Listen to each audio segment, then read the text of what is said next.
Continuamos en esta noche con la serie de sermones que hemos titulado Moldeando el carácter de nuestros hijos. Y a partir de este momento nosotros comenzaremos a levantar la edificación, ya que en los sermones anteriores nos dedicamos únicamente a colocar el fundamento o la zapata. Y debo recordar que ese fundamento consta de 3 presuposiciones básicas. Todo lo que vamos a decir a partir de esta noche está basado en estas 3 presuposiciones que hemos establecido ya. En primer lugar, la primera presuposición es que nuestros hijos necesitan desesperadamente ser moldeados en su carácter. Ellos no pueden moldearse solos y necesitan desesperadamente ser moldeados en su carácter. En segundo lugar, vimos que esa tarea de moldear el carácter de nuestros hijos recae sobre nosotros, no sobre los abuelos, no sobre los amigos de nuestros hijos, mucho menos sobre una niñera.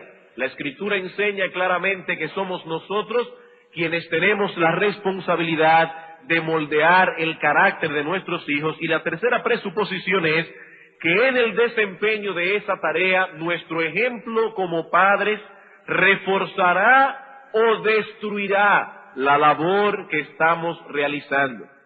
En el desempeño de esa tarea de moldear el carácter de nuestros hijos, nuestro ejemplo como padres destruirá o reforzará la labor que estamos realizando. Y repito, todo lo que vamos a decir a partir de esta noche descansa sobre estas 3 presuposiciones fundamentales. Si estas cosas no han encontrado un lugar en nuestros corazones, todo cuanto digamos en lo sucesivo caerá en el vacío. Y pienso, hermanos, que quizás nunca como ahora estas cosas necesitan ser enfatizadas en la generación en que nos ha tocado vivir. En años anteriores, hasta cierto punto recientes, se nos ha vendido la idea de que el hombre no es malo por naturaleza, de que nuestros hijos nacen como un papel en blanco y por lo tanto basta con hablar al niño sin ningún tipo de castigo corporal, sin ningún tipo de exigencia autoritativa, y eso basta para producir seres humanos valiosos y realizados. Y como si esto fuera poco, el hombre no se ha limitado a decir esto, sino que ha ido un paso más adelante y ahora se nos dice que no es necesario que los padres cumplan su papel como padres, que más bien deberían tratar a sus hijos como amigos y razonar con ellos de igual a igual sin ningún tipo de implicación autoritativa. Y de hecho hasta escuchamos cómo algunos hijos ya no les dicen papá ni papi al padre, sino que lo llaman por su nombre, Juan, Pedro, Alberto, y se supone que eso es parte de una nueva liberación que ha habido. Ya los padres no son padres, ahora los padres son panas de sus hijos. Recuerdo haber leído la historia real de un padre que fue llamado a la dirección de una escuela porque su hijo era un rebelde sin causa. Los maestros ya no sabían qué hacer con él. Y cuando el director habló con ese padre, él muy afligido dijo: yo no sé en qué yo he fallado, porque yo he sido un amigo para mi hijo. El director le dijo: en eso es que usted ha fallado. Amigos tiene sus hijos en las escuelas de sobra. Lo que su hijo necesitaba era un padre. Y no es lo mismo, no es lo mismo. ¿Y cuál ha sido el resultado de todo esto? ¿Acaso es cierto, hermanos, que la enseñanza moderna está produciendo seres humanos más normales? ¿Seres humanos valiosos y realizados? ¿O más bien no es cierto que vivimos en un mundo lleno de gente frustrada e insegura? ¿Cuál es la realidad de todo esto? ¿Cuál es el resultado de la enseñanza moderna? Y quiero aclarar que no estamos diciendo con esto que los padres no deben ganarse el corazón de sus hijos. No es eso lo que estamos diciendo. Debemos lograr que nuestros hijos depositen su confianza en nosotros y que en cierta forma nosotros seamos más que un amigo para ellos. Pero para lograr eso no es necesario que depongamos nuestra autoridad paterna. Una cosa no necesariamente elimina la otra, ambas deben ser sostenidas. Dios ha puesto autoridad en el mundo. Y de hecho es interesante notar que las 2 tablas de la ley tienen que ver con nuestra relación vertical, primera tabla de la ley, nuestra relación horizontal, la segunda tabla de la ley. ¿Y cuál es el primer mandamiento de la segunda tabla de la ley? Honra a tu padre y a tu madre para que te vaya bien y seas de larga vida sobre la tierra. Todo lo que está contenido en la segunda tabla de la ley, en lo que respecta a nuestras relaciones horizontales, descansan en ese esquema de autoridad que Dios ha diseñado. El no matarás, no hurtarás, no dirás falso testimonio, etcétera, depende directamente de ese primer mandamiento de la segunda tabla de la ley. Honra a tu padre y a tu madre. Así que lo primero que debíamos hacer entonces era establecer estas tres presuposiciones fundamentales. Convencernos como padres de estas cosas. Nuestros hijos necesitan ser moldeados, somos nosotros quienes debemos hacerlo, tanto con nuestra instrucción como con nuestro ejemplo. Y habiendo puesto la zapata, vamos entonces a comenzar a levantar el edificio. Y ese edificio constará de 3 departamentos. Ahora levantan edificios de apartamentos en bloques. El bloque A, el bloque B, el bloque C, etcétera. Nosotros vamos a levantar un edificio. Y ese gran edificio consta de 3 grandes bloques, 3 grandes temas básicos, los cuales constituirán el esqueleto de toda la serie. Todos los sermones que daremos de ahora en adelante están agrupados en estos 3 grandes bloques. ¿Cuáles son? Bueno, en primer lugar, nosotros veremos cuál es la meta que debemos tratar de alcanzar. En segundo lugar, veremos cuál es el método que debemos usar para alcanzar esa meta. Y finalmente veremos cuál es la manera o la actitud que debemos tener para alcanzar esa meta. Así que nuestros 3 bloques de edificio no se llaman A, B y C. Vamos a ponerle meta, método, manera. Son los 3 grandes bloques que vamos a tratar. Yo no estoy diciendo que nos faltan 3 sermones para terminar la serie. Recuerden, hermanos, que estaremos aquí durante unos 30 domingos hablando de este asunto. Lo que estamos diciendo es que todo el resto de sermones que faltan podemos agruparlos en estas 3 palabras claves: meta, método, manera. Comencemos entonces con nuestro primer bloque en el edificio, la meta. ¿Cuál es, hermanos, la meta que debemos tratar de alcanzar con nuestros hijos? ¿Qué es lo que esperamos lograr? Y si de veras queremos llegar a algún lado con nuestros hijos, debemos responder esta pregunta. Debemos definir claramente hacia dónde nos dirigimos. La persona que se dirige hacia ningún lugar específico puede ser que camine con paso firme y decidido, pero ¿saben a dónde llegará finalmente? A ningún sitio. Él salió hacia ningún sitio. Lo lógico es que luego de haber caminado durante mucho tiempo, llegue a ningún lado. Hermanos, debemos tener metas claras y más aún esas metas deben ser bíblicas. No simplemente debemos tener metas, debemos tener metas bíblicas. Si decimos ser cristianos, debemos sentir la responsabilidad de lograr con nuestros hijos lo que Dios desea de ellos. Hermanos, noten lo que estoy diciendo. Nosotros somos cristianos, decimos servir a Dios. Dios ha puesto nuestros hijos a nuestro cargo. ¿Para qué? Para que nosotros hagamos de ellos lo que Dios desea de ellos. No lo que nosotros deseamos de ellos, no lo que la sociedad nos enseña que nosotros debemos hacer. Dios ha dicho en su palabra cuál es la meta que debemos tratar de alcanzar. Y si no tenemos metas establecidas, y si esas metas no están delante de nosotros todo el tiempo, si llegamos a algún lugar correcto va a ser por accidente. Si nosotros no hemos establecido la meta y no tenemos esas metas claras, conscientemente puestas delante de nosotros, si llegamos a algún lugar correcto será por accidente. Yo pienso que ningún padre quiere trabajar con sus hijos por accidente.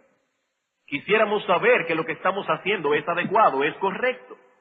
Y de hecho lo más seguro es que ni siquiera por accidente, lo más seguro es que lleguemos a un lugar equivocado. ¿Qué dice el salmista en el Salmo 127, versículo 1? Si Jehová no edificare la casa, en vano trabajan los edificadores. Y el texto hebreo es mucho más fuerte.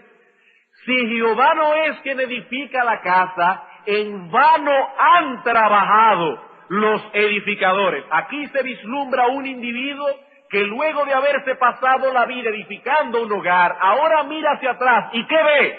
Que ha trabajado en vano.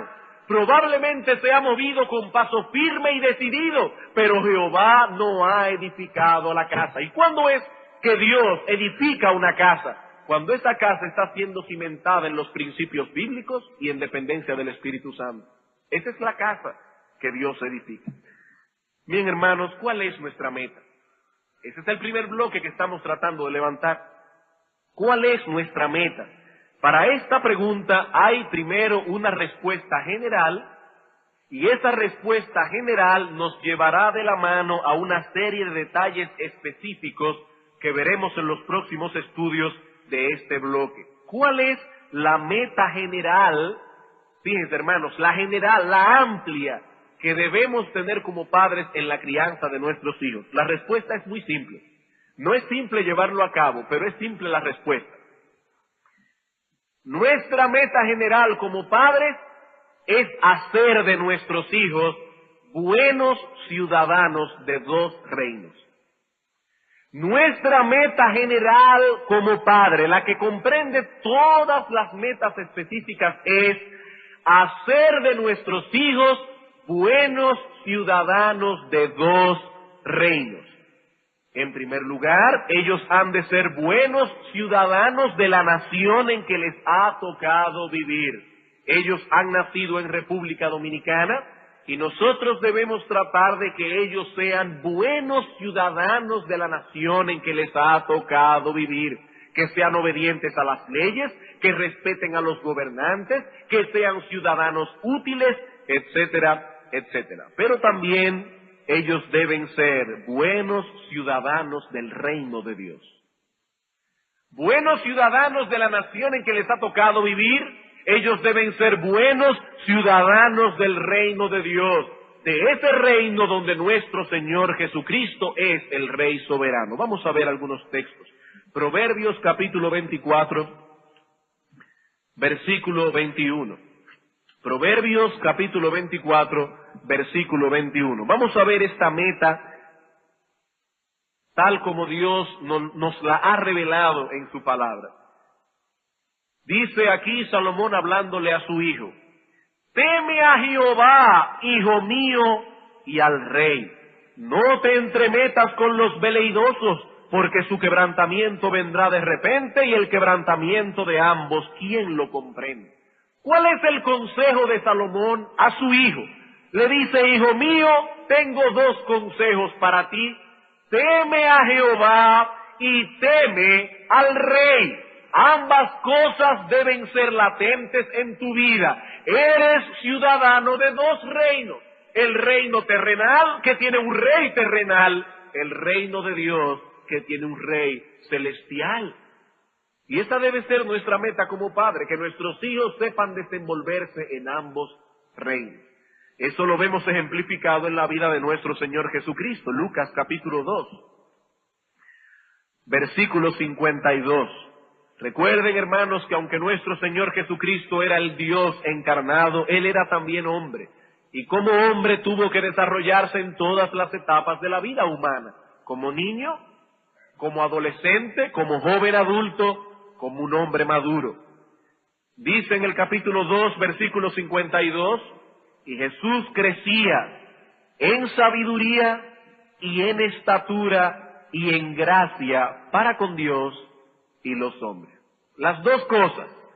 Jesús se desarrollaba como ser humano, física, espiritual, intelectualmente, para poder funcionar en una forma adecuada, tanto delante de Dios como delante de los hombres. Y el Señor Jesucristo nos enseña esto a nosotros directamente, no solo con su ejemplo.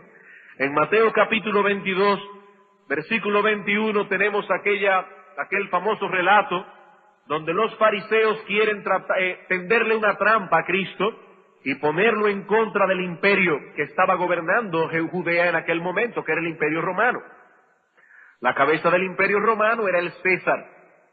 Ellos le muestran una moneda y le dicen, o no le muestran la moneda, primero le dicen, Señor, ¿debemos pagar tributos? El Señor dice, enséñenme una moneda. ¿De quién es la inscripción? De César. ¿Cuál es la respuesta de Cristo a la trampa que le habían tendido? Le dijeron, de César. Y les dijo, dad pues a César lo que es de César y a Dios lo que es de Dios. Esa es la enseñanza que debemos dar a nuestros hijos. Ellos deben aprender a dar a César lo que es del César.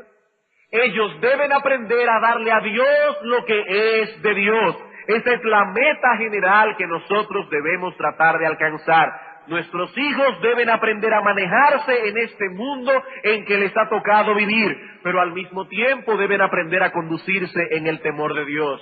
Al igual que Jesús, ellos necesitan crecer en gracia para con Dios y los hombres. Y si nosotros queremos alcanzar esta meta, debemos entrenar a nuestros hijos en todos los aspectos de su humanidad.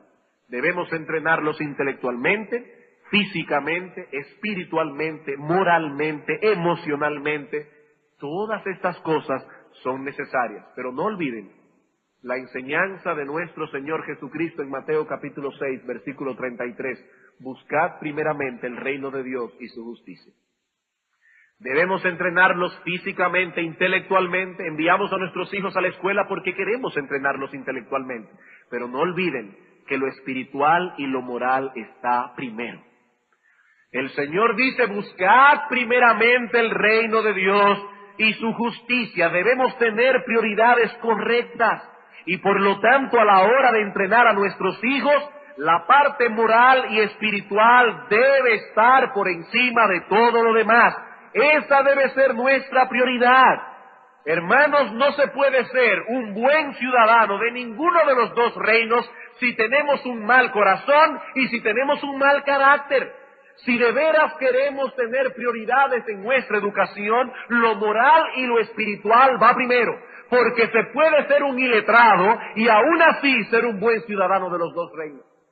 Pero no se puede ser un buen ciudadano ni del reino de Dios ni del de los hombres con un mal corazón y con un mal carácter. Y por lo tanto debemos decidir, hermanos, qué es lo que queremos lograr con nuestros hijos. ¿Qué es más importante para nosotros? ¿Que nuestro hijo consiga mañana una buena posición y un buen trabajo? ¿O que sea un buen hombre y una buena mujer? ¿Qué es lo que queremos lograr con ellos? Aunque yo no estoy diciendo que una cosa necesariamente excluye la otra. Se puede ser un buen hombre y una buena mujer y aún así tener una buena posición y un buen trabajo. Lo que estamos diciendo es que hay prioridades y que el ser un buen hombre o una buena mujer es la prioridad. Para lograr esta meta, ¿qué debemos hacer? Bueno, lo primero que debemos hacer, y es el tema ya que vamos a tratar hoy, todo esto ha sido una pequeña introducción. Si nosotros queremos hacer que nuestros hijos alcancen esa meta y sean unos buenos ciudadanos del reino de Dios y del reino de los hombres, lo primero que debemos hacer es ayudar a nuestros hijos para que pongan el yo en su justo lugar. Lo primero que debemos hacer para alcanzar esa meta es ayudar a nuestros hijos para que pongan el yo en su justo lugar. Hermanos, la verdad es que nuestros hijos nacieron con el yo puesto donde no debe estar. Ellos nacieron así. El yo nació en mal sitio. Y nosotros debemos ayudarlos a ponerlo en su justo lugar. Por causa de la caída de nuestros primeros padres, el yo pasó a ocupar una posición central en la vida de todo hombre, ocupando de ese modo el lugar que le corresponde a Dios. Nosotros somos egocéntricos, somos egoístas por naturaleza. Nuestro yo está puesto en un lugar equivocado. Por eso ustedes ven cómo nuestros hijos desde que nacen desean llamar la atención sobre ellos. Como si ellos fuesen el centro del universo, como si todo girase en torno a ellos. Y es por tanto nuestra responsabilidad como padre entrenarlos para que en vez de estar centrados en sí mismos, aprendan, oigan el qué, porque la sociedad moderna, el humanismo moderno nos dice, eso es cierto, el hombre no debe estar centrado en sí mismo, debe estar centrado en los demás. Tampoco eso es correcto. Tampoco eso es correcto. Nuestra responsabilidad es entrenar a nuestros hijos para que en vez de tener una vida centrada en sí mismo o una vida centrada en los demás, aprendan a tener una vida centrada en Dios. Eso es lo que enseña la Escritura. No es una vida antropocéntrica, es una vida teocéntrica. Debemos enseñarles que el centro de la vida no son ellos mismos. Solo Dios puede ocupar ese lugar que le corresponde por derecho de deidad y por derecho de creación. Dios es Dios. Él nos ha creado y por lo tanto solo Él, por derecho de creación y por quien Él es, puede ocupar el centro de nuestra existencia. La pregunta es, ¿y qué debemos hacer para que nuestros hijos tengan un saludable entendimiento de sí mismos? Que es el tema que vamos a tratar en el día de hoy. Nuestro tema es cultivando un saludable entendimiento de sí mismos. ¿Qué debemos hacer para que nuestros hijos lleguen y alcancen ese saludable entendimiento personal? Debemos hacer tres cosas. En primer lugar, hermanos, nuestros hijos necesitan una correcta imagen de sí mismos. En segundo lugar, necesitan una correcta evaluación de sí mismos. Y en tercer lugar, necesitan la habilidad de expresarse apropiadamente ellos mismos. Tres cosas. Primero, ellos necesitan poseer una imagen correcta de sí mismos. Pero antes de pasar a explicar este asunto, debemos definir algunas cosas, porque algunos psicólogos modernos, entre ellos algunos que se autodenominan cristianos, han manipulado estos términos y los han desvirtuado terriblemente. El mercado está saturado de libros que nos dicen que nuestros hijos necesitan desesperadamente acrecentar su autoestima. Me imagino que todos ustedes alguna vez se han topado con esta idea. Nuestros hijos necesitan acrecentar su autoestima. Necesitan saber que son infinitamente valiosos y deben cultivar un fuerte sentido de amor por sí mismos. Hermanos, estamos diciendo todo lo contrario. Estamos diciendo que nuestros hijos nacen con una sobreestima de sí mismos. Pero estos psicólogos modernos, entre ellos penosamente algunos que se autodenominan cristianos, y entre ellos no me avergüenzo porque pienso que es una labor pastoral instruirlos y cuidarlos, hermanos, entre ellos tenemos los libros de Narramur. Cuidado con esos libros, hermanos, cuidado con esos libros, porque no presentan una doctrina teocéntrica, sino una doctrina antropocéntrica. Y el texto favorito de los que apoyan esta enseñanza es Mateo capítulo 22, versículo 37 al 39. Es cierto, hermano, que nuestros hijos necesitan acrecentar su autoestima. Vamos a verlo por la Escritura. El Señor Jesucristo, respondiendo a un intérprete de la ley, le dice, él le preguntó, Señor, ¿cuál es el gran mandamiento en la ley? Jesús le dijo, amarás al Señor tu Dios con todo tu corazón, y con toda tu alma, y con toda tu mente. Y Marcos añade, con todas tus fuerzas. Este es el primero y grande mandamiento. Y el segundo es semejante, amarás a tu prójimo como a ti mismo. Ahí es que viene el problema. Algunos interpretan este texto diciendo que solo podremos amar a Dios si amamos apropiadamente a nuestro prójimo.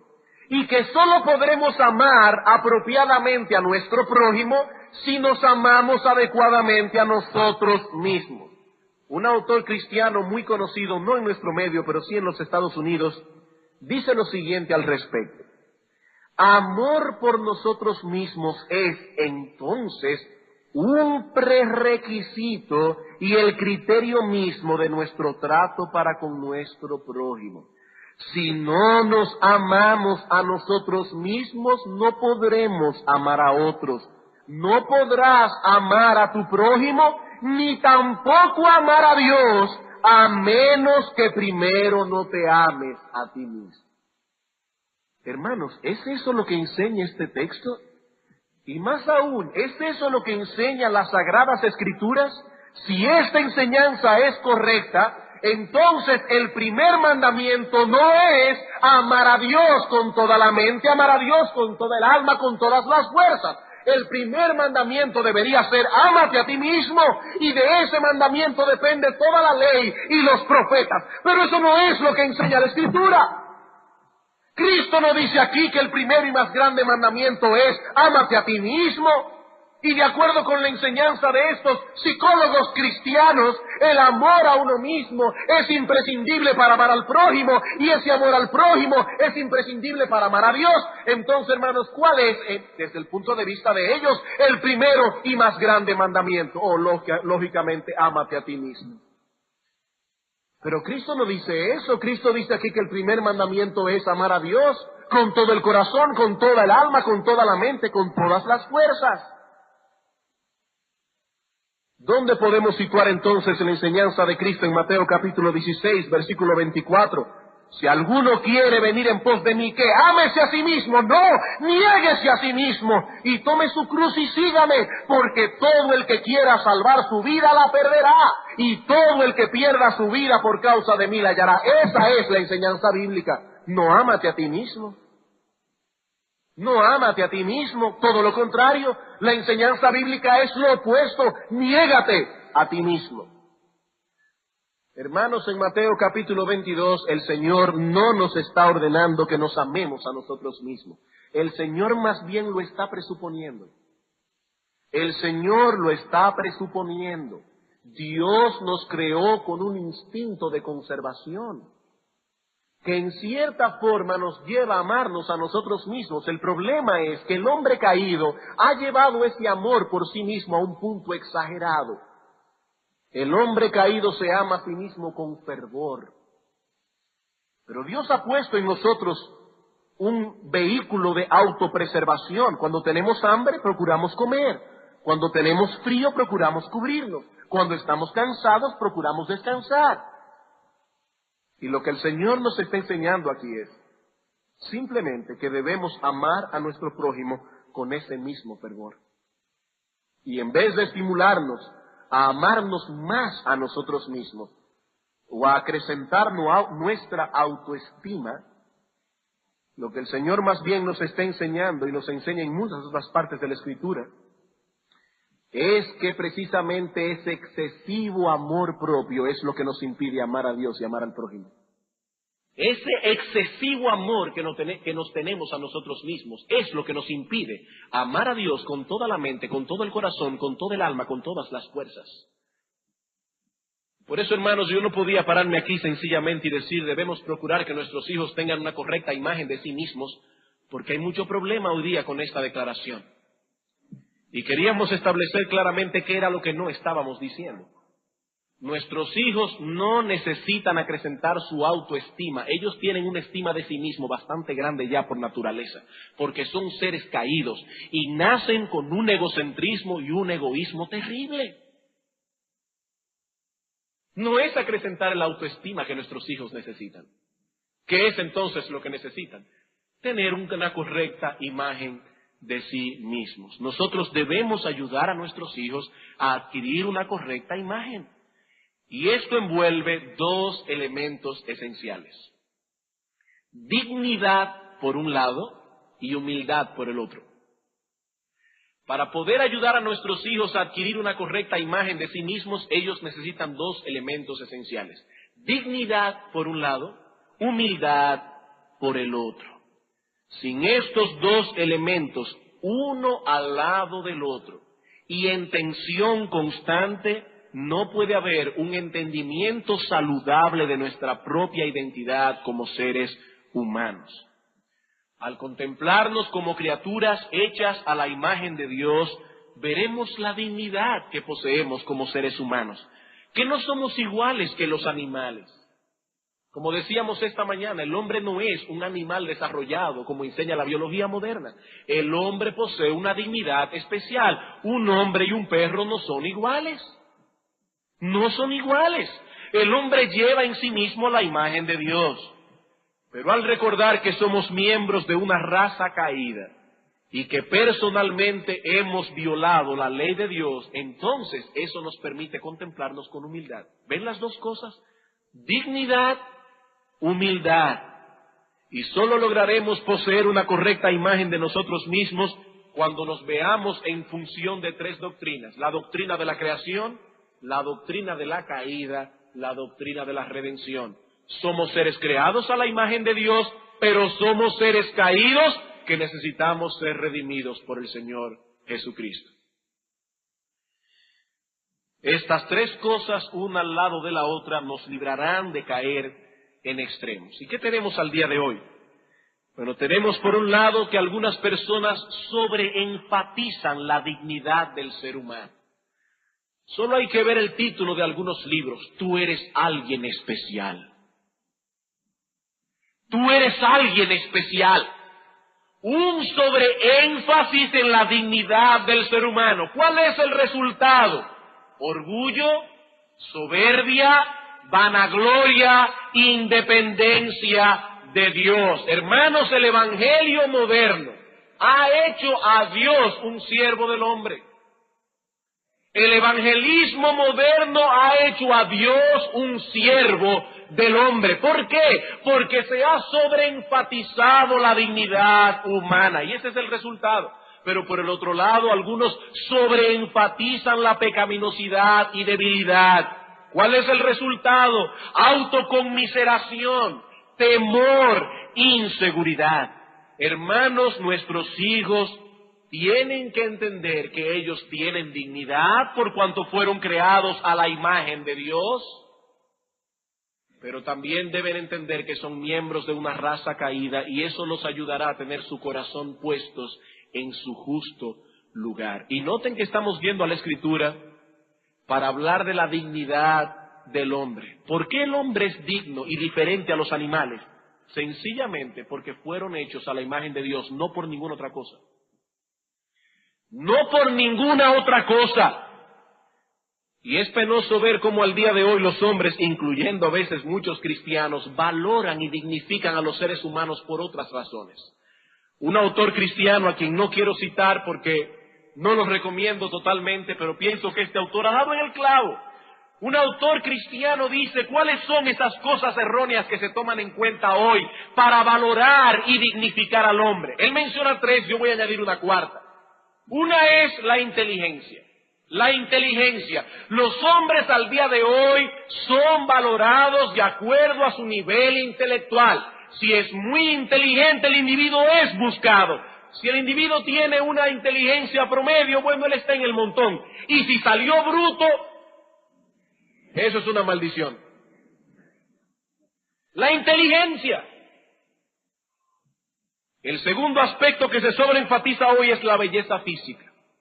La belleza física, y eso más que la inteligencia. La belleza física es un ídolo. Es un arma que se le enseña a las niñas, sobre todo, a usarla desde que están pequeñas. Si nació bella, eso es ya una profesión en sí misma. La belleza física. Tercero, habilidades atléticas. Habilidades atléticas. Si el individuo sale fuerte, con capacidad de jugar basquetbol, béisbol o cualquier otro deporte, eso también se sobreenfatiza. Y si el individuo es inteligente, buen mozo y atlético, ese individuo acabará. Eso es lo máximo que puede llegar un ser humano.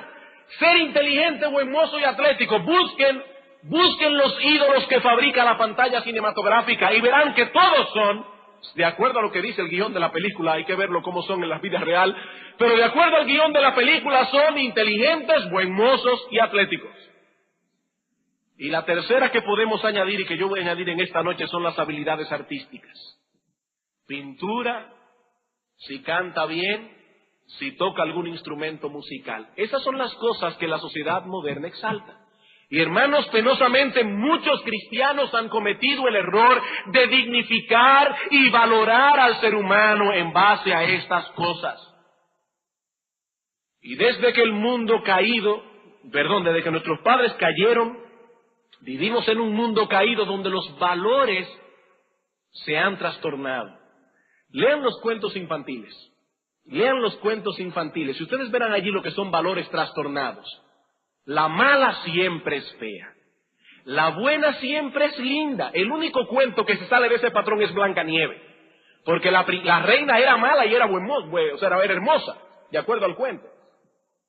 Aunque finalmente murió como una bruja fea. El asunto es que siempre es lo feo es malo, lo bello es hermoso. Exactamente lo opuesto a lo que dice la Escritura, que Satanás se viste como ángel de luz. Y hermanos, quiero dar una advertencia aquí con respecto a nuestros hijos y los cuentos infantiles. Nosotros no debemos de ninguna manera abstraer a nuestros hijos de los cuentos infantiles, pero nunca dejen que ellos examinen esos cuentos sin vuestro criterio al lado, porque no son cuentos inocuos. Muchos de ellos son inicuos. Y son dos palabras muy diferentes. Se parecen y suenan parecidas, pero son muy diferentes. ¡Ay, es un cuento inocente! Es un cuento inocente. Tal vez tu hijo necesita tu ayuda para ayudarle a evaluar ciertas cosas. El año pasado se estrenó aquí la película de La Sirenita. Dice la crítica que es la película más hermosa que ha hecho Walt Disney. Yo no estoy diciendo aquí que se debe prohibir a nuestros hijos ver La Sirenita, pero miren, padres, no permitan que sus hijos vean esas cosas sin ustedes estar al lado de ellos. Porque esas películas enseñan valores incorrectos. Enseñan valores incorrectos. Muy hermosa la música, muy hermosa la película, muy bien hecha, pero el valor que se enseña detrás es inadecuado. Cuando la sirenita va a perder la voz y le pregunta a la bruja cómo va a poder conquistar al príncipe, ¿qué le dice ella? Usa tu cuerpo, usa tu cuerpo. Ese es el valor que nosotros queremos enseñarle a nuestras hijas, que usen su cuerpo para conquistar a los hombres. Hermanos, no son mensajes inocentes. Y nuestros hijos, nuestras hijas necesitan que nosotros estemos a su lado. Dejar a un niño ver televisión solo es un crimen. Es un crimen. Su mente se está llenando de basura y él no tiene la capacidad de discernir el bien y el mal. ¿Qué debemos hacer? ¿Prohibir la sirenita? No, hermanos. No, hermanos, nosotros vivimos en un mundo y no podemos abstraernos completamente de él.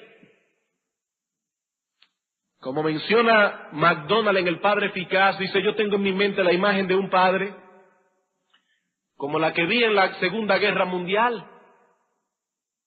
A un soldado con un detector de minas caminando por en medio de un valle lleno de minas explosivas con un detector delante. Eso es un padre cristiano. Él va delante con el detector de minas. Él tiene que cruzar por el mundo, sus hijos van a vivir en este mundo, él no los puede aislar completamente del mundo, pero él va delante de ellos con un detector de minas, para que los hijos sepan dónde deben pisar y dónde no deben pisar. Hermanos, nuestros hijos no tienen criterios para evaluar esas cosas. Tomen las tortugas ninjas. ¿Sabían ustedes que la Comisión de Violencia de los Estados Unidos, que no es cristiana, protestó porque esa película no se puso restringida para menores? Fue la película que tuvo más actos de violencia en el año 1990. Ay, pero son unas tortugas, sí, que dan patadas a diestra y a siniestra. ¿Eso es lo que usted quiere que su hijo haga? ¿Eso es lo que usted quiere que su hijo haga? Hermanos, nosotros tenemos que educar a nuestros hijos. Esa es nuestra función. No podemos abstraerlos del mundo, es cierto, pero tampoco debemos dejarlos caminar solos por él. Y aquí hay padres que se han ido a dos extremos. Algunos han levantado una muralla china alrededor de su casa. Nada de eso entra en mi casa. En mi casa no se lee periódico, no entran revistas, no hay televisión, no hay esto ni aquello. Una muralla china alrededor. ¿Eso es lo que debemos hacer? Hay otros que se han ido al otro extremo y dicen, en mi casa no hay murallas. No, hermanos, ni una cosa ni la otra. Ni una cosa ni la otra. Nosotros no vivimos en Marte, vivimos en este mundo. Pero debemos ayudar a nuestros hijos a tener valores correctos. Esto fue una digresión. ¿Y qué sucede, hermanos, cuando estas cosas son enfatizadas? La belleza física, el intelecto, las habilidades atléticas, las habilidades artísticas. ¿Qué hacemos nosotros cuando sobreenfatizamos estas cosas? Que por un lado, alimentamos el orgullo y la soberbia de aquellos que poseen esas habilidades, pero por el contrario, alimentamos un sentido de inseguridad en aquellos que carecen de ellas. Pero entonces usted está de acuerdo en que lo que debemos hacer es levantar el autoestima de aquellos que son inseguros. No. ¿Saben una cosa interesante? Tanto la inseguridad como la soberbia son manifestaciones de orgullo. Tanto la inseguridad como la soberbia son manifestaciones de orgullos. ¿Por qué algunas personas son inseguras? Porque se aman tanto a sí mismos que no quisieran fallar delante de los demás. Y eso es orgullo. Eso es orgullo. No es acrecentar su autoestima que él necesita, es tener una correcta imagen de sí mismos. Y esas personas cuyos padres sobreenfatizaron la belleza física, la habilidad atlética, la habilidad artística o la inteligencia, y ellos no poseían ninguna de esas cosas porque Dios no se las dio. ¿Saben lo que pasa con esas personas? Se pasan la vida sintiéndose culpables por no poder llenar la medida que sus padres esperan de ellos, y se caracterizan por un constante proceso de autojustificación, porque se sienten acusados por todo el mundo.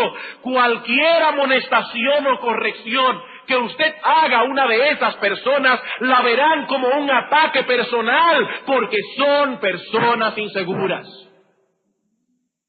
Son personas inseguras. He ahí el resultado que cosecharemos si no proveemos a nuestros hijos una correcta imagen de sí mismos. ¿Tendremos hijos soberbios o tendremos hijos inseguros que se sienten rechazados por todo el mundo, sobre todo por sus padres? Sobre todo por sus padres.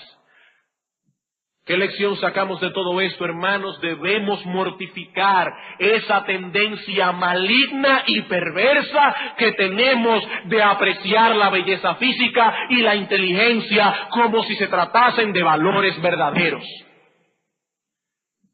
Al niño gracioso todo el mundo le hace gracia. Hermanos, eso es pecado. Hermanos, eso es pecado, y más que pecado, eso es una crueldad. Ninguna de esas cosas tienen que ver con logros personales. El ser inteligentes no es un valor. El ser hermoso no es un valor. Ahora, el esforzarse para dar el máximo de lo que tenemos, eso sí es un valor. Aquí no estamos diciendo que un niño que tiene capacidad de sacar 100 y saca 80 no debe ser amonestado por sus padres, porque su capacidad es de 100. Pero hermanos, el que su capacidad es 80, cuando saque 80, premielo igual que el que sacó 100. Porque él se esforzó al máximo de lo que podía. Y eso es lo que debemos premiar, es el esfuerzo.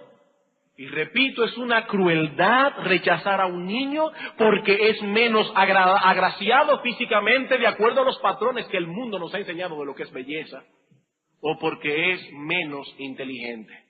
Nuestros hijos llevan consigo la imagen de Dios, y aunque ellos mismos son pecadores, aunque ellos no son merecedores de nada, ellos llevan la imagen de Dios, y esa imagen es valiosa.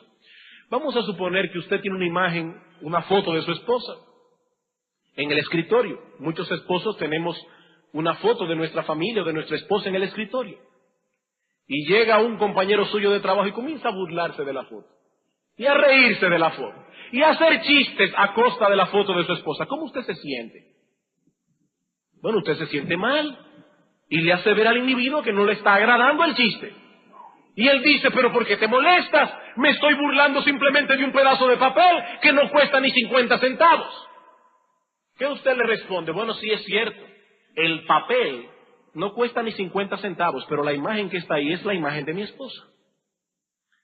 Hermanos, nosotros somos miembros de una raza caída, eso es verdad, y lo que merecemos es el infierno. Pero aún así llevamos con nosotros la imagen de Dios. No valemos nada por nosotros mismos. Eso es verdad. Pero hermanos, aún así llevamos con nosotros la imagen de Dios.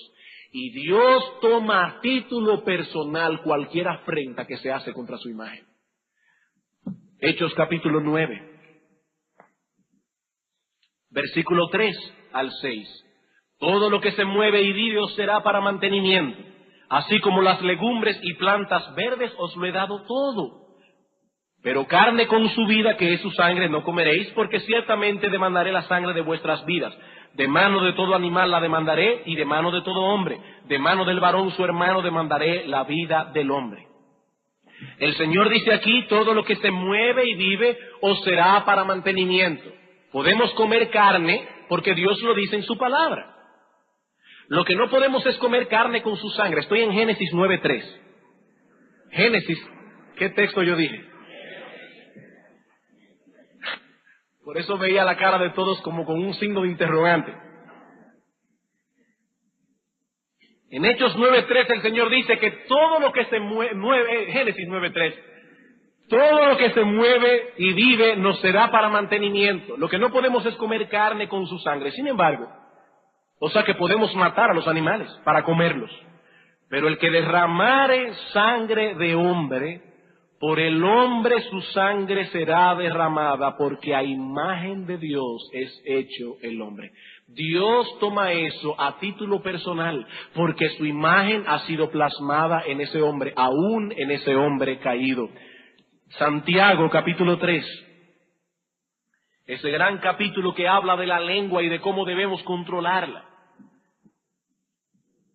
Dicen los versículos 9 al 10 que con esa lengua bendecimos al Dios y Padre, y con ella maldecimos a los hombres que están hechos a la semejanza de Dios.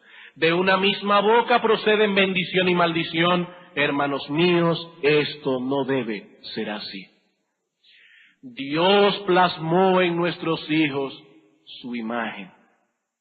Y aunque ellos mismos no son merecedores de nada, esa imagen divina ha sido puesta en ellos y por lo tanto debe ser respetada. Eso es lo que concede al hombre superioridad por encima de los animales. Es allí donde radica la dignidad del ser humano. Y si su hijo no salió agraciado, Dios no le dio mucha inteligencia, la imagen de Dios está en él. Y eso lo hace un ser humano digno. Digno. ¿Qué es entonces lo primero que debemos dar a nuestros hijos? Una correcta imagen de sí mismos. En segundo lugar, necesitan una correcta evaluación de sí mismos. Necesitan tener una correcta evaluación de sí mismos. Dios ha repartido a todos soberanamente algunas habilidades y algunas características físicas y mentales.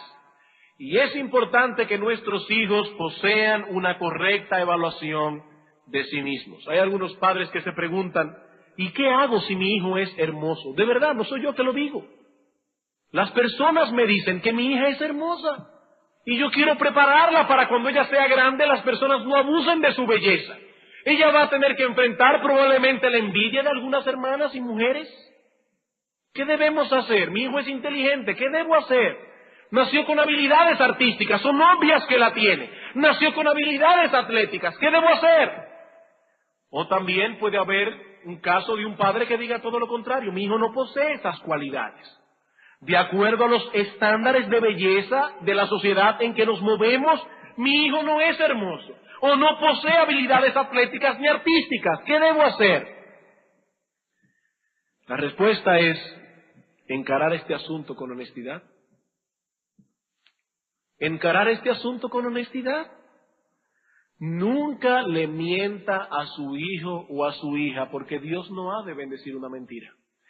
Si Dios en su soberanía ha dado ciertas habilidades a su hijo, pero les ha negado otras, encare esto con honestidad y enséñeles a aceptar la soberanía de Dios en esas cosas. Romanos capítulo 12, versículo 3. Yo no estoy diciendo con esto que si su hijo es hermoso, usted se va a pasar la vida diciéndole, no te preocupes, tú eres hermoso, tú eres hermoso. No, lo que estoy diciendo es que si en un momento dado hay problemas con eso, tú le vas a decir, sí, hijo mío, realmente Dios te ha dado ciertas facciones físicas, pero eso no es importante. Eso no es importante, tiene que aprender a lidiar con esas cosas, pero eso no es importante.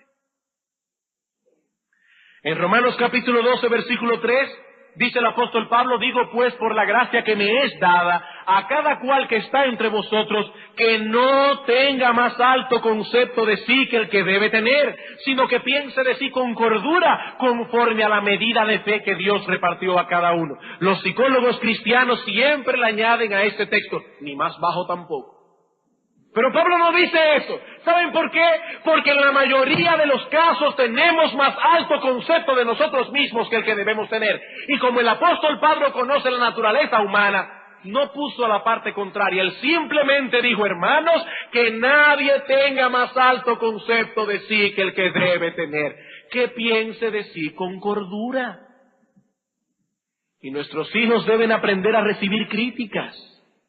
Lo mismo que deben aprender a recibir alabanza y palabras de aliento cuando lo han hecho bien. Ellos deben saber lo que tienen y lo que no tienen, pero siempre bajo la perspectiva que nos enseña Pablo en 1 Corintios 4:7. ¿Qué tienes que no hayas recibido? Y si lo recibiste, ¿por qué te glorías como si lo hubieras recibido? Como si no lo hubieras recibido. ¿Qué dice Pablo en 1 Corintios 15:10? Por la gracia de Dios yo soy lo que soy. Esa es la perspectiva. Esa es la perspectiva. Ellos deben saber lo que tienen, lo que no tienen, pero siempre bajo esa perspectiva. ¿Qué tienes que no hayas recibido? Y si lo recibiste de Dios como un regalo, ¿por qué te glorías como si no lo hubieses recibido? Nuestros hijos necesitan conocer cuáles son sus áreas fuertes. ¿Cuáles son sus áreas débiles? ¿Cuáles son sus limitaciones? Ellos deben alcanzar un correcto entendimiento de sus capacidades. Y padres, debemos orar a Dios que nos conceda un sentido común santificado para trabajar con estas cosas en la vida de nuestros hijos, porque esto no es fácil. No es fácil. Aquí es muy difícil no caer en dos extremos terribles. En dos extremos terribles. Por un lado, algunos padres alaban a sus hijos como si ellos fuesen los más inteligentes, los más hermosos o los mejores atletas del mundo. Y se lo hacen sentir a sus hijos. Se lo hacen sentir a sus hijos día tras día sin saber que están creando un monstruo. Un monstruo. Le hacen creer que sus posibilidades son casi ilimitadas. ¿Y saben lo que es peor? Exhiben a sus hijos delante de los demás como si fueran trofeos personales. Exhiben a sus hijos como si fuera una mercancía.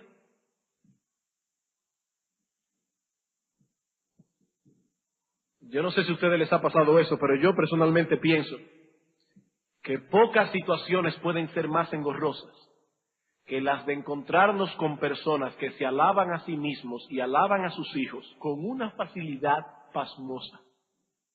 Pasmosa. Nos hablan de sus logros y de sus habilidades con una facilidad enorme. ¿Sabe lo que dice la Escritura? Alábete el extraño y no tu propia boca. Los labios ajenos y no los labios tuyos. Eso es lo que enseña la Escritura. Pero por el otro lado está el otro extremo. Hay algunos padres que hacen sentir a sus hijos que no sirven para nada.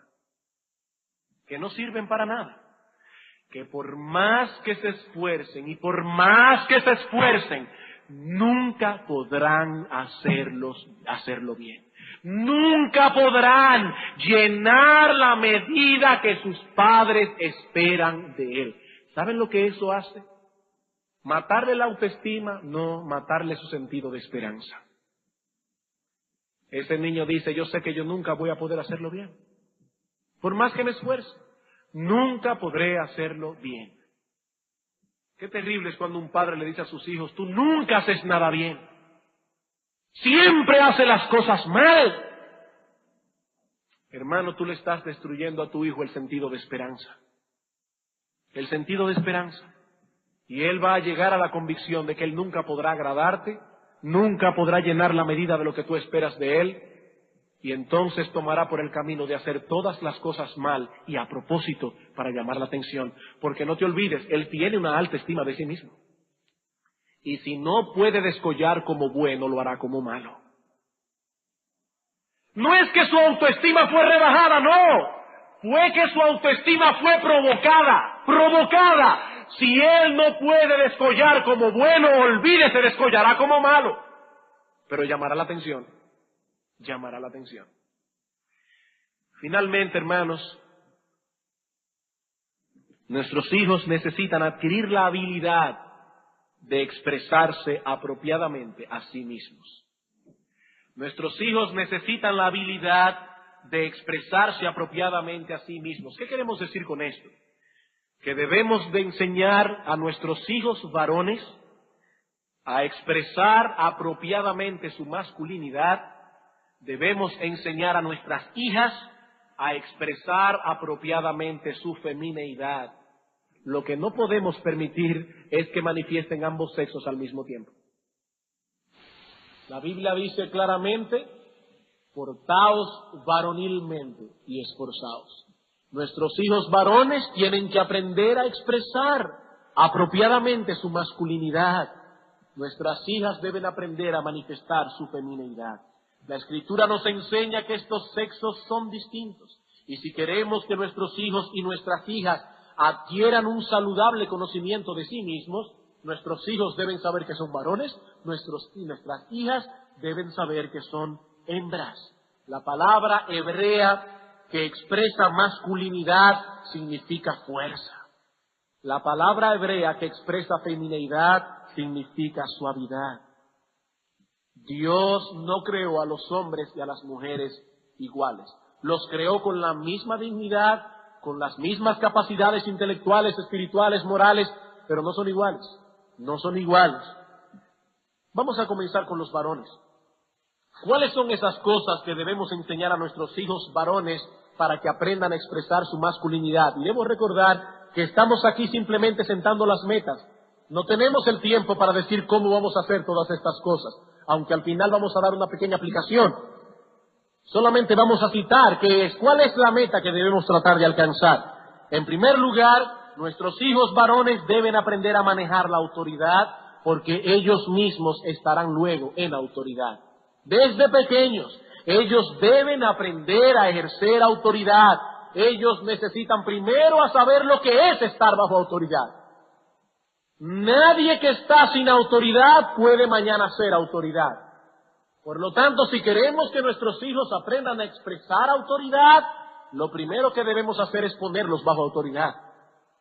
Enseñarles también a ser firmes, decididos, enseñarles a tomar iniciativa, porque todo eso está envuelto en la ejecución de la autoridad. Yo no estoy diciendo con esto que a su hijo de 3 años tú le digas para que tenga iniciativa, ¿qué tú quieres comer hoy? Hay cosas que nuestros hijos no pueden decidir y necesitamos sentido común para saber cuándo vamos a comenzar a ponerles ciertas opciones por delante, cuando tengan cierta edad. Mi amor, podemos hacer esto o esto. ¿Cuál de las dos tú prefieres? Enseñarles a tomar decisiones. Es penoso ver un adulto que no sabe lo que va a hacer con su vida. Nuestros hijos varones van a tener mañana una esposa, van a tener hijos, y ellos tienen que saber manejar la autoridad. Pero al mismo tiempo, en segundo lugar, necesitan aprender a ser gentiles. La gentileza es tanto una característica de la masculinidad como lo es la firmeza de carácter. Y un hombre que posea fortaleza de carácter y determinación, pero que al mismo tiempo carezca de gentileza, probablemente tendrá una fuerte tendencia a la crueldad y a la rudeza, a abusar de su autoridad. Estas dos cosas deben ir una al lado de la otra. Cuando un hombre posee firmeza, fortaleza de carácter, decisión, pero carece de gentileza, lo más seguro generará temor en su esposa y en sus hijos. Pero por el otro lado, cuando un hombre es gentil y carece de fortaleza, de firmeza de carácter, probablemente generará inseguridad en su esposa.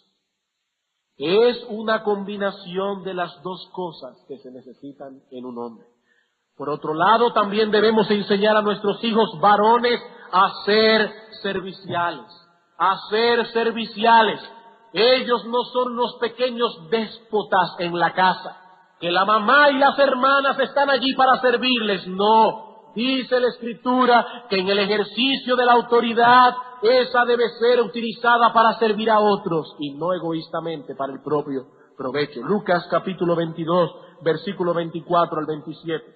Hubo también entre ellos una disputa sobre quién de ellos sería el mayor, pero él les dijo: los reyes de las naciones se enseñorean de ellas, y los que sobre ellas tienen autoridad son llamados bienhechores, mas no así vosotros, sino sea el mayor entre vosotros como el más joven, y el que dirige como el que sirve. Porque ¿cuál es mayor? ¿El que se sienta a la mesa o el que sirve? No es el que se sienta a la mesa, mas yo estoy entre vosotros como el que sirve. Ese es el espíritu que debemos generar en nuestros hijos. ¿Qué dice la Escritura? Maridos, amad a vuestras mujeres, así como Cristo amó a la iglesia y se entregó a sí mismo por ella. Y desde que están pequeños debemos enseñar a nuestros hijos que ellos poseen o poseerán autoridad para servir a otros. Enseñarles a ser serviciales. Cuarto, debemos igualmente ayudarles a adquirir entendimiento y sabiduría, sobre todo en lo que respecta al trato con las mujeres. ¿Qué dice el apóstol Pedro? Maridos, vivid con ellas con entendimiento, vivid con ellas sabiamente. Un hombre debe saber manejar a una mujer. Un hombre debe saber lo que es tratar a una mujer, tratarla como a vaso frágil, conocer la naturaleza femenina, conocer sobre todo a su propia esposa. Al final vamos a ver algunas cosas bien breves de cómo podemos hacer eso. Y con respecto a nuestras hijas. A nuestras hijas, en primer lugar, debemos enseñarles lo que significa la modestia. Lo que significa la modestia. ¿Y qué es la modestia? La modestia es todo lo opuesto a una persona bullosa, sensual u ostentosa. Vayan al libro de Proverbios y encontrarán textos y textos y textos que hablan de lo desagradable que es una mujer ruidosa. Eso no es modesto. Y debemos enseñar a nuestras hijas lo que es la modestia. Una persona que no es ostentosa, que no es sensual. El tipo de persona que busca cómo atraer la atención de los demás. Esa es la imagen opuesta a lo que la Escritura llama modestia. Primera de Pedro capítulo 3.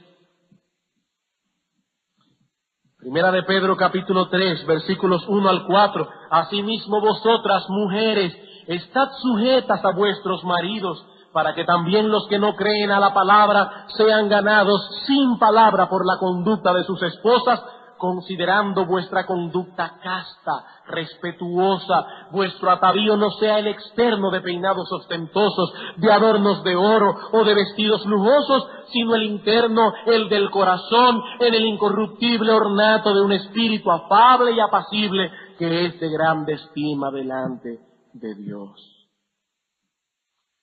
En el día que tuvimos con los jóvenes, el 21 de enero, el pastor Arocha dio unas direcciones geniales a los jóvenes que estaban allí presentes. Les dijo: jóvenes, a la hora de fijarse en una muchacha, tomen en cuenta 3 cosas: cómo se viste, cómo habla y cómo resuelve sus problemas. Y lo ilustró con el pasaje de Tamar y Amnón. Dice que Tamar se vestía como las hijas vírgenes en Israel. No como las hijas vírgenes en el mundo, sino como las hijas vírgenes en Israel. Y las hijas vírgenes en Israel tienen una forma apropiada de vestirse, que no es la forma en que las muchachas, que muchas de ellas ya no son vírgenes, se visten en el mundo. Hermanos, tenemos que tener muy claro esto. Y decía el pastor Arocha, le decía: hermanos varones, nunca se fijen en una muchacha que está en el borde, que si fuera un poco más arriba sería mundano y más abajo sería modesto. Porque las personas que se visten en el borde, que más arriba sería mundano y más abajo sería modesto, tienen el mundo en el corazón. Y decía el pastor Arocha, se visten en el borde, entre las dos cosas, para guardar las apariencias en la iglesia. Jóvenes, fíjense siempre en eso, cómo habla, cómo visten y cómo resuelven sus problemas, porque eso les va a decir a ustedes lo que es una mujer modesta. Modestia, hermanos, tenemos que enseñar a nuestras hijas a ser modestas. Modestia, a no ser bullosas, a no ser sensuales, a no querer atraer a los hombres con su cuerpo. En segundo lugar, debemos enseñarles a ser industriosas y capaces. Industriosas y capaces. La mujer que se nos presenta en Proverbios 31 no es el tipo de mujer que no hace nada, excepto preocuparse de su figura y perder de peso cuando ve que no están caminando bien en esa área. Eso no es la imagen que nos presenta Proverbios 31. Hermanos, la incapacidad no es parte integral de la femineidad. Dios espera que una mujer sea capaz. ¿Y a qué yo me refiero con que sea capaz? Vamos a Proverbios 31. Proverbios 31, capítulo 3, versículo 10 al 16. Mujer virtuosa, ¿quién la hallará? Porque su estima sobrepasa largamente a la de las piedras preciosas. El corazón de su marido está en ella confiado y no carecerá de ganancias. Le da a ella bien y no mal todos los días de su vida. Busca lana y lino y con voluntad trabaja con sus manos. Es como nave de mercader, trae su pan de lejos. Se levanta aún de noche y da comida a su familia y raciona a sus criadas. Oigan esto, considera la heredad y la compra y planta viña del fruto de sus manos. Es una mujer capaz, es una mujer laboriosa, es una mujer que sabe pensar. Dios le ha dado inteligencia a la mujer, igual que al hombre. Y a veces tienen más sagacidad que los mismos hombres. Y nosotros debemos enseñar a nuestras hijas a cultivar esa inteligencia. Enseñarlas a leer, a tener buenos hábitos de lectura, y cuando sean adolescentes y ya manejen cierto dinero, debemos enseñar a nuestras hijas a ir poniendo en orden su librero lo mismo que su ropero. Enseñarles a estudiar, a profundizar. Y por último, debemos enseñar a nuestras hijas a tener una lengua misericordiosa y bondadosa. ¿Qué dice Proverbios 31, 26? Abre su boca con sabiduría y la ley de clemencia está en su lengua. Debemos enseñar a nuestras hijas a ser francas, directas, pero al mismo tiempo con tacto. Que sean francas y directas, pero al mismo tiempo que tengan tacto, una lengua bondadosa, misericordiosa. Esto es lo opuesto a ser chismosas, irónicas y manipuladoras. Chismosas, irónicas y manipuladoras. ¿Cuál es nuestra meta? Llevar a nuestras hijas a ser mujeres francas, pero bondadosas. Y ese balance no es fácil de lograr, pero esa es la meta. Hermanos, gracias por la paciencia que han tenido. No es mi costumbre irme más allá de 1 hora, pero ya denme 2 minutos para concluir. En todo este asunto que hemos hablado hoy, el ejemplo del padre y de la madre es vital. ¿Cómo vamos a lograr esto? ¿Cómo vamos a lograrlo? Nuestros hijos varones llegarán a ser el tipo de hombre que la Escritura describe como un verdadero hombre, contemplando cómo el padre hace las cosas. Cómo toma decisiones, cómo trata a su esposa, cómo maneja la economía del hogar. Nuestras hijas llegarán a ser mujeres virtuosas en gran parte, contemplando el ejemplo de una madre que sabe lo que es modestia en el vestir, que sabe lo que es modestia en el hablar, una mujer que sabe estar bajo autoridad, una mujer reconocida entre todos los que la conocen, porque tiene un espíritu afable y apacible, que es de grande estima delante de Dios. Hermanos, no existe ninguna fórmula mágica para lograr todas estas cosas. Recuerden, nosotros somos la primera escuela a la que nuestros hijos asisten. Y ellos aprenderán a poner el yo en su justo lugar, primariamente, no únicamente, pero primariamente, viendo cómo sus padres lo hacen. Que Dios nos ayude a darle a nuestros hijos una correcta imagen de sí mismos, a que posean una correcta evaluación de sí mismos, a que aprendan a expresarse apropiadamente. Vamos a orar.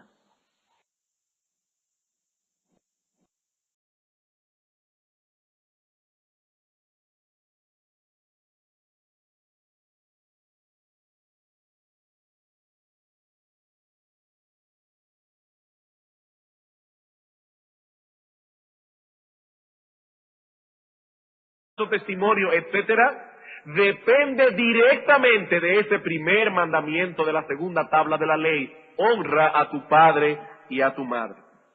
Así que lo primero que debíamos hacer entonces era establecer estas tres presuposiciones fundamentales, convencernos como padres de estas cosas.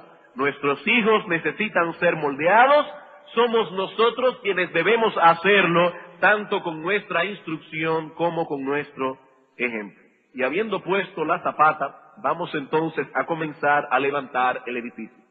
Y ese edificio constará de 3 departamentos. Ahora levantan edificios de apartamentos en bloques. El bloque A, el bloque B, el bloque C, etcétera. Nosotros vamos a levantar un edificio. Y ese gran edificio consta de 3 grandes bloques, 3 grandes temas básicos, los cuales constituirán el esqueleto de toda la serie. Todos los sermones que daremos de ahora en adelante están agrupados en estos 3 grandes bloques. ¿Cuáles son? Bueno, en primer lugar, nosotros veremos cuál es la meta que debemos tratar de alcanzar. En segundo lugar, veremos cuál es el método que debemos usar para alcanzar esa meta. Y finalmente veremos cuál es la manera o la actitud que debemos tener para alcanzar esa meta. Así que nuestros 3 bloques de edificio no se llaman A, B y C. Vamos a ponerle meta, método, manera. Son los 3 grandes bloques que vamos a tratar. Yo no estoy diciendo que nos faltan 3 sermones para terminar la serie. Recuerden, hermanos, que estaremos aquí durante unos 30 domingos hablando de este asunto. Lo que estamos diciendo es que todo el resto de sermones que faltan podemos agruparlos en estas 3 palabras claves: meta, método, manera. Comencemos entonces con nuestro primer bloque en el edificio, la meta. ¿Cuál es, hermanos, la meta que debemos tratar de alcanzar con nuestros hijos? ¿Qué es lo que esperamos lograr? Y si de veras queremos llegar a algún lado con nuestros hijos, debemos responder esta pregunta. Debemos definir claramente hacia dónde nos dirigimos. La persona que se dirige hacia ningún lugar específico puede ser que camine con paso firme y decidido, pero ¿saben a dónde llegará finalmente? A ningún sitio. Él salió hacia ningún sitio. Lo lógico es que luego de haber caminado durante mucho tiempo, llegue a ningún lado. Hermanos, debemos tener metas claras y más aún simple llevarlo a cabo, pero es simple la respuesta. Nuestra meta general como padres es hacer de nuestros hijos buenos ciudadanos de 2 reinos. Nuestra meta general como padre, la que comprende todas las metas específicas, es hacer de nuestros hijos buenos ciudadanos de 2 reinos. En primer lugar, ellos han de ser buenos ciudadanos de la nación en que les ha tocado vivir. Ellos han nacido en República Dominicana y nosotros debemos tratar de que ellos sean buenos ciudadanos de la nación en que les ha tocado vivir. que sean obedientes a las leyes, que respeten a los gobernantes, que sean ciudadanos útiles, etcétera, etcétera. Pero también ellos deben ser buenos ciudadanos del reino de Dios. Buenos ciudadanos de la nación en que les ha tocado vivir, ellos deben ser buenos ciudadanos del reino de Dios, de ese reino donde nuestro Señor Jesucristo es el Rey soberano. Vamos a ver algunos textos. Proverbios capítulo 24, versículo 21. Proverbios capítulo 24, versículo 21. Vamos a ver esta meta tal como Dios nos la ha revelado en su palabra. Dice aquí Salomón hablándole a su hijo: teme a Jehová, hijo mío, y al rey. No te entremetas con los veleidosos, porque su quebrantamiento vendrá de repente, y el quebrantamiento de ambos, ¿quién lo comprende? ¿Cuál es el consejo de Salomón a su hijo? Le dice: hijo mío, tengo dos consejos para ti. Teme a Jehová y teme al rey. Ambas cosas deben ser latentes en tu vida. Eres ciudadano de dos reinos. El reino terrenal, que tiene un rey terrenal. El reino de Dios, que tiene un rey celestial. Y esa debe ser nuestra meta como padre, que nuestros hijos sepan desenvolverse en ambos reinos. Eso lo vemos ejemplificado en la vida de nuestro Señor Jesucristo. Lucas capítulo 2, versículo 52. Recuerden, hermanos, que aunque nuestro Señor Jesucristo era el Dios encarnado, Él era también hombre. Y como hombre tuvo que desarrollarse en todas las etapas de la vida humana. Como niño, como adolescente, como joven adulto, como un hombre maduro.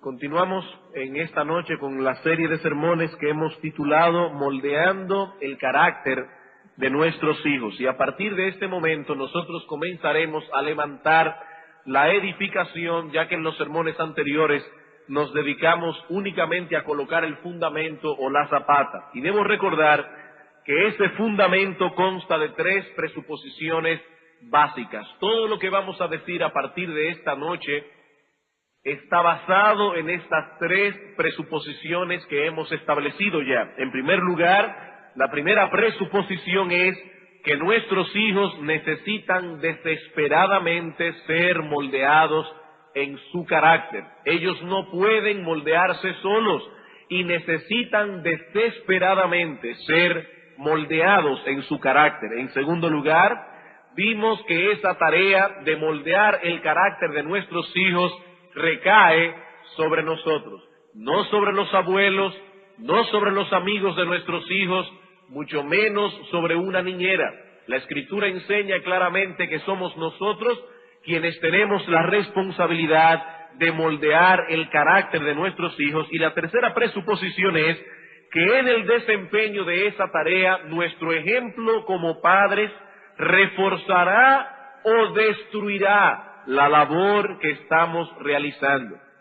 En el desempeño de esa tarea de moldear el carácter de nuestros hijos, nuestro ejemplo como padres destruirá o reforzará la labor que estamos realizando. Y repito, todo lo que vamos a decir a partir de esta noche descansa sobre estas 3 presuposiciones fundamentales. Si estas cosas no han encontrado un lugar en nuestros corazones, todo cuanto digamos en lo sucesivo caerá en el vacío. Y pienso, hermanos, que quizás nunca como ahora estas cosas necesitan ser enfatizadas en la generación en que nos ha tocado vivir.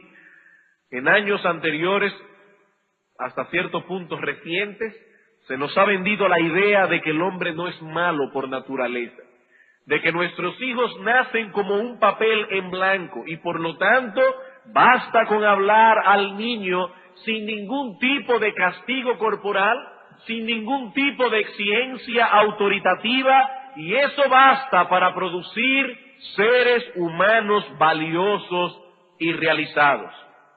Y como si esto fuera poco, el hombre no se ha limitado a decir esto, sino que ha ido un paso más adelante y ahora se nos dice que no es necesario que los padres cumplan su papel como padres, que más bien deberían tratar a sus hijos como amigos y razonar con ellos de igual a igual sin ningún tipo de implicación autoritativa. Y de hecho hasta escuchamos como algunos hijos ya no les dicen papá ni papi al padre, sino que lo llaman por su nombre, Juan, Pedro, Alberto, y se supone que eso es parte de una nueva liberación que ha habido. Ya los padres no son padres, ahora los padres son panas de sus hijos. Recuerdo haber leído la historia real de un padre que fue llamado a la dirección de una escuela porque su hijo era un rebelde sin causa. Los maestros ya no sabían qué hacer con él. Y cuando el director habló con ese padre, él muy afligido dijo, yo no sé en qué yo he fallado, porque yo he sido un amigo para mi hijo. El director le dijo, en eso es que usted ha fallado. Amigos tiene sus hijos en las escuelas de sobra. Lo que su hijo necesitaba era un padre. Y no es lo mismo, no es lo mismo. ¿Y cuál ha sido el resultado de todo esto? ¿Acaso es cierto, hermanos, que la enseñanza moderna está produciendo seres humanos más normales? ¿Seres humanos valiosos y realizados? ¿O más bien no es cierto que vivimos en un mundo lleno de gente frustrada e insegura? ¿Cuál es la realidad de todo esto? ¿Cuál es el resultado de la enseñanza moderna? Y quiero aclarar que no estamos diciendo con esto que los padres no deben ganarse el corazón de sus hijos. No es eso lo que estamos diciendo. Debemos lograr que nuestros hijos depositen su confianza en nosotros y que en cierta forma nosotros seamos más que un amigo para ellos. Pero para lograr eso no es necesario que depongamos nuestra autoridad paterna. Una cosa no necesariamente elimina la otra, ambas deben ser sostenidas. Dios ha puesto autoridad en el mundo. Y de hecho es interesante notar que las dos tablas de la ley tienen que ver con nuestra relación vertical, primera tabla de la ley, nuestra relación horizontal, la segunda tabla de la ley. ¿Y cuál es el primer mandamiento de la segunda tabla de la ley? Honra a tu padre y a tu madre para que te vaya bien y seas de larga vida sobre la tierra. Todo lo que está contenido en la segunda tabla de la ley, en lo que respecta a nuestras relaciones horizontales, descansan en ese esquema de autoridad que Dios ha diseñado. El no matarás, no hurtarás, no dirás falso, esas metas deben ser bíblicas. No simplemente debemos tener metas, debemos tener metas bíblicas. Si decimos ser cristianos, debemos sentir la responsabilidad de lograr con nuestros hijos lo que Dios desea de ellos. Hermanos, noten lo que estoy diciendo. Nosotros somos cristianos, decimos servir a Dios. Dios ha puesto nuestros hijos a nuestro cargo. ¿Para qué? Para que nosotros hagamos de ellos lo que Dios desea de ellos. No lo que nosotros deseamos de ellos, no lo que la sociedad nos enseña que nosotros debemos hacer. Dios ha dicho en su palabra cuál es la meta que debemos tratar de alcanzar. Y si no tenemos metas establecidas, y si esas metas no están delante de nosotros todo el tiempo, si llegamos a algún lugar correcto va a ser por accidente. Si nosotros no hemos establecido la meta y no tenemos esas metas claras, conscientemente puesta delante de nosotros, si llegamos a algún lugar correcto será por accidente. Yo pienso que ningún padre quiere trabajar con sus hijos por accidente. Quisiéramos saber que lo que estamos haciendo es adecuado, es correcto. Y de hecho lo más seguro es que ni siquiera por accidente, lo más seguro es que lleguemos a un lugar equivocado. ¿Qué dice el salmista en el Salmo 127, versículo 1? Si Jehová no edificare la casa, en vano trabajan los edificadores. Y el texto hebreo es mucho más fuerte. Si Jehová no es quien edifica la casa, en vano han trabajado los edificadores. Aquí se vislumbra un individuo que luego de haberse pasado la vida edificando un hogar, ahora mira hacia atrás y ¿qué ve? Que ha trabajado en vano. Probablemente se ha movido con paso firme y decidido, pero Jehová no ha edificado la casa. ¿Y cuándo es que Dios edifica una casa? cuando esa casa está siendo cimentada en los principios bíblicos y en dependencia del Espíritu Santo. Esa es la casa que Dios edifica. Bien, hermanos, ¿cuál es nuestra meta? Ese es el primer bloque que estamos tratando de levantar. ¿Cuál es nuestra meta? Para esta pregunta hay primero una respuesta general, y esa respuesta general nos llevará de la mano a una serie de detalles específicos que veremos en los próximos estudios de este bloque. ¿Cuál es la meta general? Fíjense, hermanos, la general, la amplia, que debemos tener como padres en la crianza de nuestros hijos. La respuesta es muy simple. No es